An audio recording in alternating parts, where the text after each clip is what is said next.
আসসালামু আলাইকুম। পালিয়ে গেলেন কেন শেখ হাসিনা?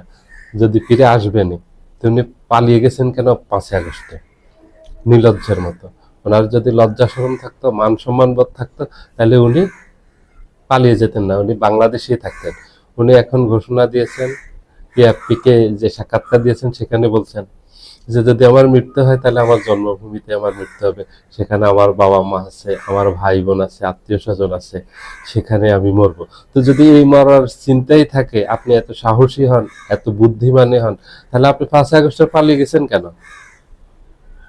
আপনার এই যে বিশাল নেতা কর্মীদেরকে এতিম করে আপনি ভারতে গিয়ে পালিয়েছেন কেন? স্বামীর বাড়িতে গিয়ে আশ্রয় নিয়েছেন কেন? সবাই তো আপনাকে আনার জন্য অপেক্ষা আছে, আপনি আসেন। আপনাকে সবাই ফুলের মালা দিয়ে শুভেচ্ছা জানাবে এয়ারপোর্টে গিয়ে। সেখানে আওয়ামী লীগ লাগবে না, ছাত্রলীগ যুবলীগ লাগবে না, সেখানে বিএনপি আছে, ছাত্রদল আছে, যুবদল আছে, জামায়াত ইসলামী আছে, ছাত্র শিবির আছে, এনসিপি আছে। সারা বাংলাদেশে সাধারণ নাগরিকটা আপনাকে এয়ারপোর্টে গিয়ে শুভেচ্ছা জানিয়ে আনবে, ফুলের তোড়া দিয়ে, ফুলের মালা পরিয়ে নিয়ে আসবে। আপনি আসেন না কেন? আপনাকে আনার জন্য এত চেষ্টা করতেছে, আপনি আসেন। আপনি ভারতে বসে গত 2 বছরে আপনার চেহারাটা দেখাতে পারেননি। আপনি একবার চেহারা দেখান। আপনার নেতাকর্মীরাই আপনার চেহারা দেখে না অনেকদিন। প্রথমত আপনার নেতাকর্মীদেরকে একটু চেহারাটা দেখান, তারা আশ্বস্ত হবে আপনি আছেন এবং আপনি বেঁচে আছেন। এর মাঝে অনেক কথাই উঠছে, ভারতীয় মিডিয়াও দাবি করছে যে আপনি নেই, আপনি মারা গেছেন। আপনি অন্তত এটা প্রমাণ করেন, আপনার চেহারা দেখিয়ে যে আপনি বেঁচে আছেন। আপনার নেতাকর্মীরা অনেক চাঙ্গা হবে, আপনার নেতাকর্মীরা অনেক উপকৃত হবে। আর আপনার এই চেহারাটা আমাদের দেশবাসী দেখতে চায় একবার। আপনার এই চেহারা অনেকদিন দেখে না, আপনার এই চেহারাটা দেখান প্লিজ। চেহারাটা আর লুকিয়ে রাখবেন না। আপনার যদি মান সম্মান বোধ থাকতো, কোনো ধরনের ন্যূনতম সম্মান থাকতো, ইজ্জত থাকতো, বিবেক থাকতো, তাহলে 5ই আগস্ট আপনি পালিয়ে যেতেন না, 5ই আগস্ট আপনি থেকে যেতেন। এবং আপনার যদি সাহস থাকতো, আপনি 5ই আগস্টে ঠিক থেকে যেতেন। বাংলাদেশে কোনো নজির নেই, কোনো সরকার বিদেশে পালিয়ে গেছে। আপনি 4বার সরকার গঠন করছেন, 9 সালে সরকার গঠন করছেন, 14 সালে সরকার গঠন করছেন, 18 সালে গঠন করছেন, 24 সালে গঠন করছেন। আপনার 4টা সংসদের সংসদ সদস্য এবং সকল মন্ত্রীরা সহ আপনি পালিয়ে গেছেন। আপনারা কত বীর পুরুষ এটা আমাদের দেশের মানুষ জানে। আপনাকে যখনই হুমকি দেওয়া হয়েছে তখনই আপনি পালিয়ে গেছেন। আপনাকে যখনই একটা কথা বলা হয়েছে তখনই আপনি পালিয়ে যাওয়ার জন্য সবকিছু রেডি করে আগে থেকে বসেছিলেন। আপনি যে কত সাহসী এদেশের মানুষ জানে, এবং আপনার পরিণতি কি হবে এটা আপনি খুব ভালোভাবে জানেন।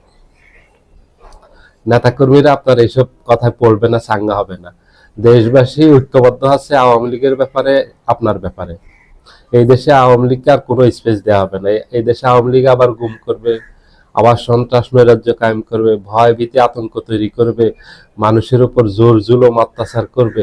সেই সুযোগ এই দেশের মানুষ আর রাখেনি, আওয়ামী লীগকে সেই সুযোগ দিবে না। বিন্দু মাত্র স্পেস এই দেশে নেই, এক সরিষা পরিমাণ স্থান এই দেশের কোথাও নেই যে আওয়ামী লীগ এসে একটা হুমকি সুরে কথা বলবে, আর কিছু না। আওয়ামী লীগের একজন নেতা বলেন, আসতে বলেন। আপনার তো লক্ষ লক্ষ নেতা কর্মী আছে, আপনার তো 4 সংসদের কয়েকশো জন শুধু মন্ত্রী আছে, ওদের একজনকে বলেন আসতে, একজনকে। গত 2 বছর তো একটা একটা নেতা, একটা মন্ত্রী, একটা এমপি রাজপথে দাঁড়িয়ে একটা বক্তব্য দিতে পারেনি। কেউ ইংল্যান্ডে বসে, কেউ আমেরিকায়, কেউ অস্ট্রেলিয়ায়, কেউ জাপানে বসে, কেউ মালয়েশিয়া, কেউ সিঙ্গাপুর, কেউ থাইল্যান্ড, কেউ দুবাই, ইউরোপ, আমেরিকা, পুরো বিশ্ব জুড়ে ছড়িয়ে ছিটিয়ে আছেন। ভারতে বসে আছেন এবং চেহারা দেখাচ্ছেন না। যারা চেহারাটাই দেখাতে পারতেছেন না আজকে 2 বছরে, তারা বাংলাদেশে আসবেন কি করবেন এই দেশের মানুষ খুব ভালোভাবে জানে। এগুলি এই দেশের মানুষ আর বিশ্বাসও করে না, এবং এগুলিকে মানুষ বিন্দু মাত্র যে আপনারা ভয় আতঙ্ক ধারণার চেষ্টা করতেছেন মানুষের মনে, এগুলি মানুষ এক বিন্দু পরিমাণও এগুলি চিন্তাও করে না। এইগুলি কোনো সুযোগ বাংলাদেশে আর নেই। আপা আসবে, বাংলাদেশ হাসবে, আপা আসবে না, বাংলাদেশ হাসবে না। আপার শেষ পরিণতি ওখানে হয়ে গেছে। আপার রাজনৈতিক মৃত্যু 5ই আগস্ট হয়ে গেছে, এখন সেটা দিল্লিতে কবর রচিত হয়ে গেছে। একই সাথে আওয়ামী লীগের রাজনৈতিক মৃত্যু ঘটে গেছে 5ই আগস্টে। এখন আওয়ামী লীগে প্রস্তুত থাকা দরকার। আওয়ামী লীগ সামনের পরিণতি দলগতভাবে যেটা হতে যাচ্ছে সেটা নিয়ে বাংলাদেশে আওয়ামী লীগ আর কোনোদিন ফিরে আসবে না। আওয়ামী লীগের নামে কোনো দল বাংলাদেশে আর থাকবে না, কোনো রাজনীতি থাকবে না, বিন্দুমাত্র থাকবে না। আজকে শুনলাম হাসান মাহমুদ বলতেছে আপা বললে আমরা চলে আসবো। আর আপা তো বললে আসবেন কেন? আপনি দলের এত নিবেদিত প্রাণ, আপনার দলের নেতা কর্মীরা সব এতিম হয়ে আছে, সব অসহায় অবস্থায় আছে, সব বিচ্ছিন্ন অবস্থায় আছে, আপনি চলে আসেন না কেন? আপনি এত বড় আওয়ামী লীগ, আর আওয়ামী লীগের জন্য এত প্রেম, দলের নেতা কর্মীদের জন্য এত প্রেম, আপার জন্য এত প্রেম, এত প্রেম ভালোবাসা থাকলে আপা বলতে হবে কেন? আপা বলার কি দরকার আছে? আপনি চলে আসেন না। আপনি বসে আছেন কেন বেলজিয়ামে? আপনি পালিয়ে গেছেন কেন? আপনারা পালিয়ে গেছেন কেন?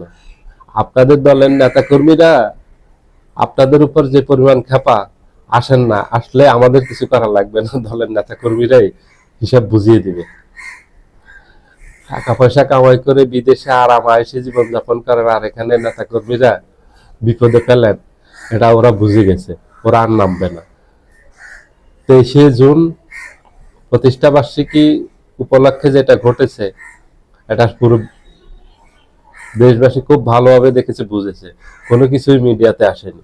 যা ঘটনার ঘটিয়ে দিয়েছে ভিতরে সাধারণ মানুষ সহ, প্রশাসন সহ সবাই বুঝে নিয়ে অবস্থা কি। আওয়ামী লীগের আর পতাকা ধরার, আওয়ামী লীগের আর ব্যানার ধরার মানুষও খুঁজে পাবেন না। ওই 5,000 10,000 টাকা দিয়ে এগুলি যে আগে যেগুলি করতেন, এখন সেগুলিও বন্ধ। এখন মানুষ পাড়ায় পাড়ায় প্রতিরোধ কমিটি করছে আওয়ামী লীগকে প্রতিহত করার জন্য, প্রতিরোধ করার জন্য মানুষ পাড়ায় পাড়ায় কমিটি গঠন করে ফেলছে আপনাদের জন্য।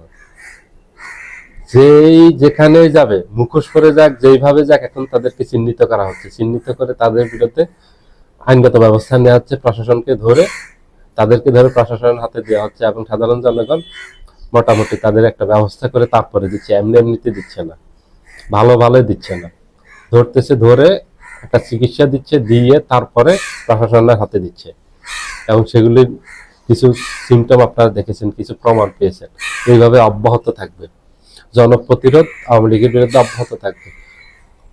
গত 17 বছর আওয়ামী লীগ এই দেশের মানুষের উপর যে জুলুম করছে, যে অন্যায় করছে, যে অবিচার করছে, যে গুম করছে, মানুষের উপর যে নির্বিচারে